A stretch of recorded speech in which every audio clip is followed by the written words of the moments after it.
যে আমরা কোরবানি দিলাম, এই কোরবানির অনেকগুলি উদ্দেশ্যের মধ্যে একটা উদ্দেশ্য আল্লাহ পাক রব্বুল আলামিন পবিত্র কোরআনুল কারীমের সূরা হজে 36 নম্বর আয়াতে আল্লাহ পাক রব্বুল আলামিন উল্লেখ করেছেন কোরবানির যে উদ্দেশ্যগুলি রয়েছে।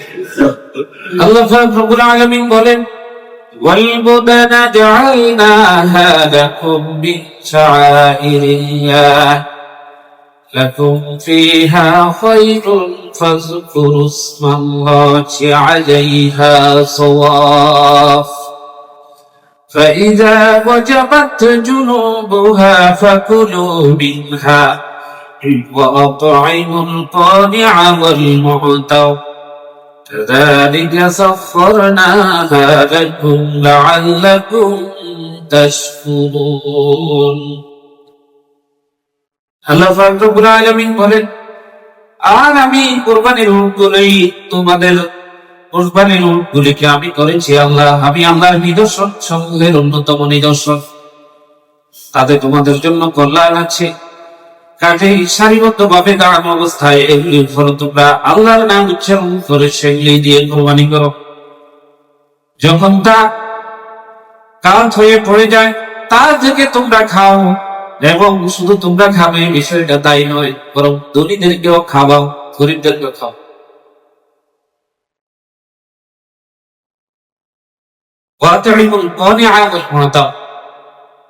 কোরবানির মাংস নিজেরাও খাও, গরিবদেরকেও খাওয়াবে, আর কাদেরকে খাওয়াবে বলেন?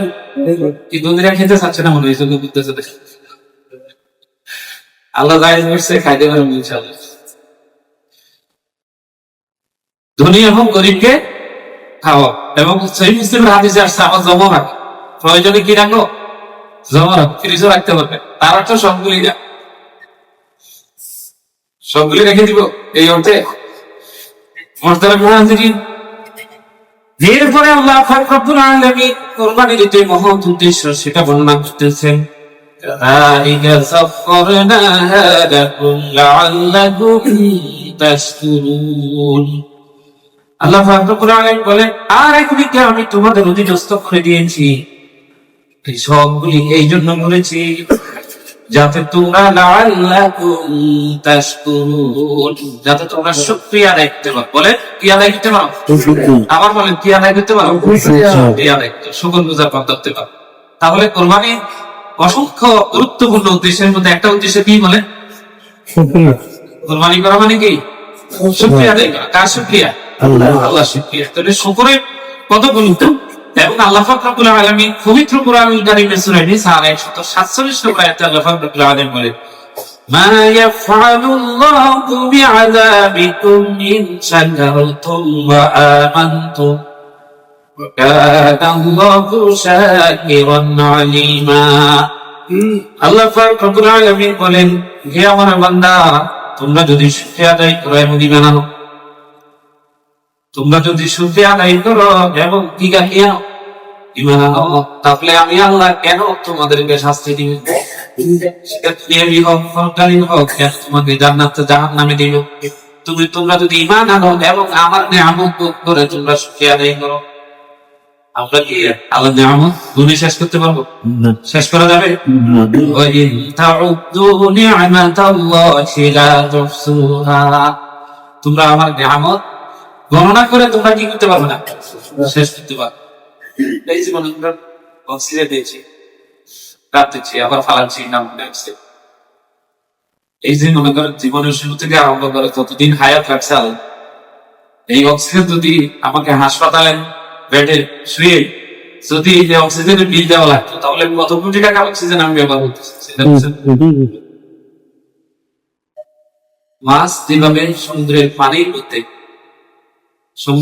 মধ্যে মাছ যেভাবে হাবুডুবু খাচ্ছে, আমরা আল্লাহ নিয়ামতের মহাসমুদ্রের মধ্যে এভাবে হাবুডুবু খাচ্ছি। আমাদের চারদিকে কিছু দৃশ্যমান, কিছু অদৃশ্যমান, কিছু দেখা যায়, কিছু দেখা যায়। অক্সিজেন দেখা যায় না, অস্বীকার করতে পারবো আমরা? কিছু দেখা যায়, চোখে দেখা যায়। এই জন্য আমাদেরকে আল্লাহর শুকরগুজার বান্দা হতে হবে। কিন্তু অত্যন্ত আফসোস এবং পরিতাপের বিষয়, অনেক সময় আমরা পেট করে খাবার পরেও আবার বলে থাকি যে ভাই আগের মতো খেতে পারি না। আচ্ছা বলে 60 বছর 70 বছর আমাদের যাদের বুঝার জন্য বলছি, বুঝার জন্য বলছি, শিক্ষার জন্য বলছি, বুঝতে পারছি। 60 বছর বয়সে আমি যদি বলি আপনারা ঠিক আছে না, আল্লাহ শুকর গুজার, আমি সব আমার কাঁধে দিলাম দোষ। এখন মনে করেন আমি যদি 40 বছর 45 বছর বয়সে এসে আমি যদি বলি 16 বছর আগে 16 বছর বয়সে যেরকম খেতে পারতাম এখন তো সেরকম খেতে পারি, বলেন তার মধ্যে যৌক্তিক না অযৌক্তিক? সবাই বলে অযৌক্তিক, কিন্তু আমরা তো বলে থাকি আরে ভাই ভাই কেমন আছেন, বলেছে ভাই না আগের মতো তো খেতে পারি না। আচ্ছা বলে 84 বছর 86 বছর 100 বছরের কাছাকাছি বয়সে গিয়ে যদি আমি বলি যে আগের মতো খেতে পারি না, এই কথাটা কতটুকু বৈধ এবং কতটুকু যৌক্তিক? তারপরে তো আমরা বলি, কিন্তু এটা বলি না আলহামদুলিল্লাহ আলাদা খাওয়াইছে, এই বয়সে চালে একটু খাওয়াচ্ছে, এটাও আল্লাহ কি কথা এভাবে হওয়া দরকার ছিল না? বলে কথা এভাবে হওয়া দরকার ছিল কিনা? না বলে যে আগের মতো খেতে পারি না। আর ভাই ডাক্তারের কাছে যাচ্ছি, ডাক্তার ওষুধ দিচ্ছে খাচ্ছি, কিন্তু আগের মতো খেতে পারি